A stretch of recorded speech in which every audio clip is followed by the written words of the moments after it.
The Holosun EPS, the best handgun red dot on the market right now. Let me tell you why. Of course, this is my personal opinion, but let's go step by step and I will explain why I think this really is the best handgun optic on the market right now. Let's start from the sample size.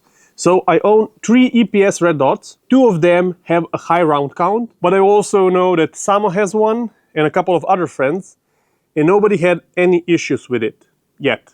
This EPS that sits on my AREX Delta X has the highest round count, and it was with me all over the world. We did a couple of brutalities, a couple of light infantry shooting competitions, and I think it experienced all. We also use it in the high summer heat. It still has the original battery, still works. It was submerged underwater with me, was used in mud, in very coarse sand, dirt, all sorts of conditions, and you can see it has quite a lot of battle scars over here. It was dropped, it was dinged, it was scraped, but it did not affect the functionality, and it's still zero. When I got this red dot, I mounted it properly. I used blue Loctite. I marked the screws, so I will see if they start to get loose, and I zeroed the red dot for around 20 meters. And that's it. When I need to shoot something, I point it at the target, press the trigger, and if I do my part correctly, I will hit the target. Besides the ruggedness and reliability of this optic, I also want to show you the features that make it one of the best on the market today. First, the very basic stuff.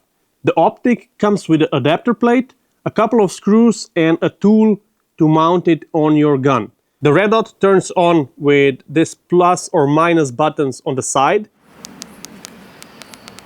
This is also where you adjust the brightness.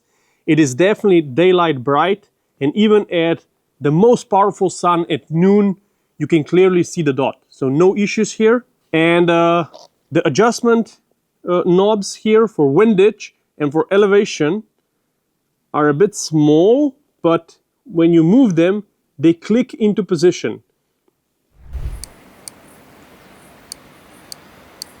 If you get close, you can actually hear the clicks, but the clicks are not that important. What is important is that when you adjust it, it will stay zeroed.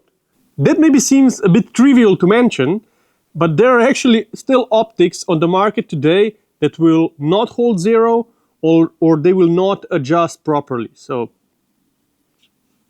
I guess that's still a thing. A removable battery tray on the side is also a really good solution that when you have to change the battery, you do not have to remove the optic, which means that it does not mess with your zero. The battery tray has a rubber gasket all around it, so once you install it and tighten the screw, it will be watertight. Now, the only downside that I see to this system is the very small screw that you can easily lose. But if you consider that you have to change the battery maybe once in 5-6 years, it shouldn't be that kind of an issue. Just keep in mind that you don't do this in the middle of the field.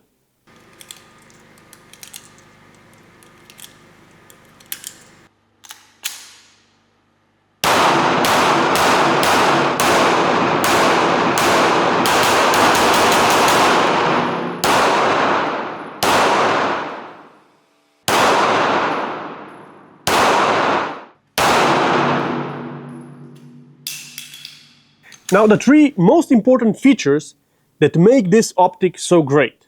The first one is that this is an enclosed optic, which means that it has a lens in front and lens in the back. So the emitter, the LED light that shines and makes your red dot, is enclosed into this space, and no water or outside debris can come into it. It does not fog inside. So in that sense, it's isolated from the outside world. Now, there is a whole debate around enclosed and open emitter optics.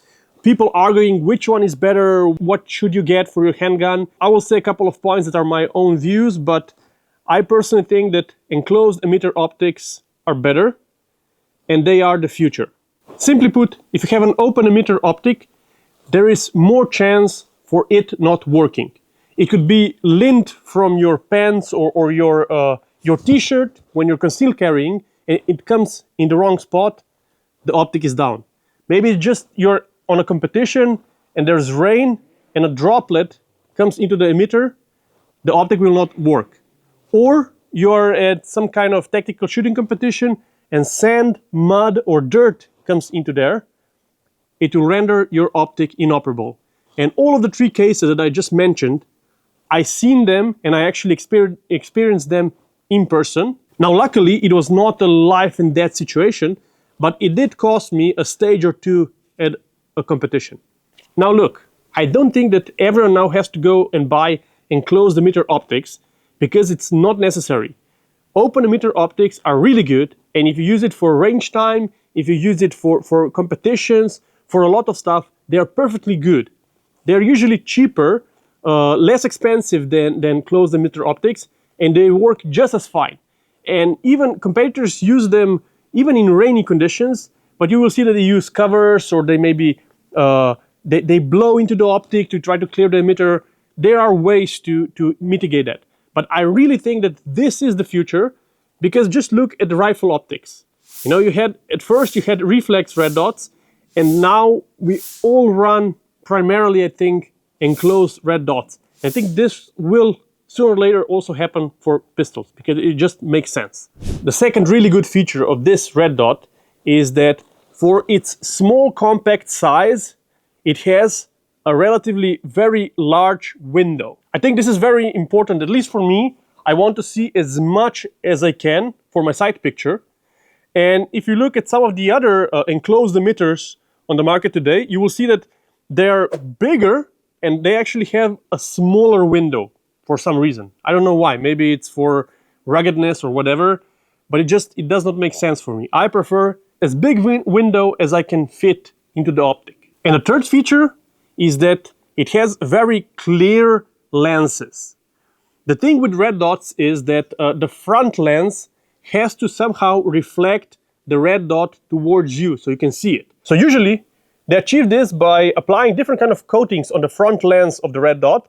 That's why you also see it kind of reflect red and different colors. And when you look at it from the other side, you can get a lot of bluish green tint. Now, I don't know how Holosun achieved this, but if you look through the EPS, you can barely see any distortion of colors. You get a very clear picture, and this is what I prefer.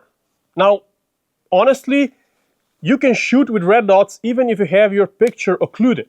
Even if I put a piece of duct tape in front of the optic, if you look with both eyes open, you can superimpose the dot, you can aim, you can shoot, and you will hit the target. For some people, maybe that's not an important feature, but for me it is. Like, if I can, I would prefer as clear sight picture as possible. I want to see through the red dot, I want to see my target clearly.